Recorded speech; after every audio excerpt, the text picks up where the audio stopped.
The AFL-NFL merger was the most important occurrence in football history. If there had not been a merger between the competing leagues, the NFL as we know it may not have existed. In 1958, Texas oilman H.L. Hunt's son and heir, Lamar Hunt, wanted to bring professional football to Texas. He was rebuffed in his efforts to establish an NFL franchise there, and in 1959 decided to form a new professional football league, which he called the American Football League. In August of 1959, a group of men that included Hall of Famer Lamar Hunt and Tennessee Titans owner Bud Adams met in the Conrad Hilton in Chicago, Illinois, to form the American Football League.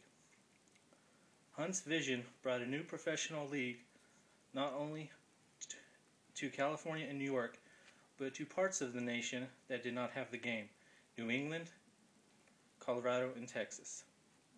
Professional football would also be brought to parts of Missouri and Florida via the newly formed AFL. Angelo F.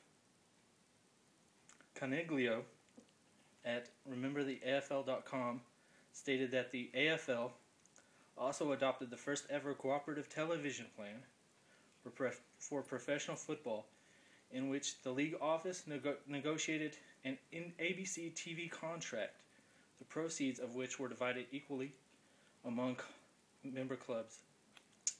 The AFL stocked its rosters in two ways. They either drafted players from colleges around the country or hired free agents whose contract had expired in other professional leagues. The AFL's free agents came from various sources. Some were so-called NFL rejects, players who were supposedly not good enough to play in that league. Another source was the Canadian Football League.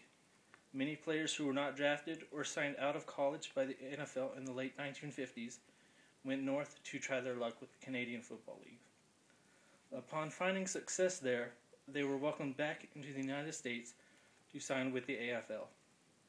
The founding AFL teams played in a variety of locales. The stadiums included college venues, baseball diamonds, as well as a high school stadium. Off the field, the American Football League followed a course that would help small market teams compete financially through revenue sharing of home gate receipts, 60 to 40% with visiting teams, a practice disdained by the NFL, as well as through its seminal ABC TV contract. Much is made of the claim that the AFL was not viable until its 1965 contract with NBC TV saved the league. However, in 1960, before the NFL ever had a league-wide national contract, the American Football League landed a contract with ABC that guaranteed each of its teams $1.33 million, all without a down being played. In the first two Super Bowls between the competing leagues, Vince Lombardi's Green Bay Packers easily handled the AFL's champions. But the NFL's prediction and hope that the AFL would field only second-ranked players and teams was not to be. In Super Bowl III, Joe Namath and the New York Jets beat the Colts in what is considered one of the greatest upsets in Super Bowl history. Thus, the two leagues began to compete over fans, players, and coaches. There was an unspoken agreement that the league would not poach players from each other. This agreement was broken in 1966 when the NFL's New York Giants signed place kicker Pete Gogolak away from the AFL's Buffalo Bills. The breach of trust by the NFL resulted in retaliation by their rival league.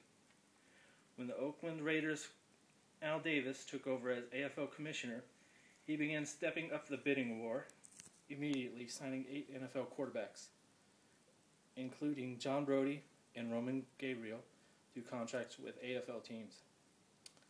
As neither league could afford a bidding war, owners soon began to talk of a merger. Talks were instituted by the NFL as they believed Al Davis's tactics would cause a serious reduction in their talent base. The features of the merger depended on a passage of law by the 89th United States Congress, exempting the merging league from antitrust law sanctions. Eventually, Congress passed the new law to permit the merger to proceed. Louisiana Representative Hale Boggs and Senator Russell Long were instrumental in passage of the new law, and in return, Rozelle approved creation of the expansion New Orleans Saints franchise less than 1 month after the bill was signed into law by President Lyndon B. Johnson. It is believed that if there had been no merger between the leagues, one or both would have folded due to the bidding war for players. Without the merger, there would be no Super Bowl as we know it. The NFL would be a very different league without the merger, if it would even exist at all. According to Jim Morrison at Smithsonian.com, the AFL's legacy also can be seen in many of the innovations adopted by the NFL. The AFL was the first league to put names on the back of players' jerseys. They made the scoreboard clock official. Before that, time was kept on the field. They offered the 2-point conversion, and they were the first to recruit African American players, unlike most NFL teams. The AFL also played the first Thanksgiving Day game, a current NFL tradition. The merger between the AFL and the NFL was one of the best things to happen to pro football in America. Without the merger, many teams would not exist. Without the merger, there would be no Super Bowl, and football would not be as exciting as it is today.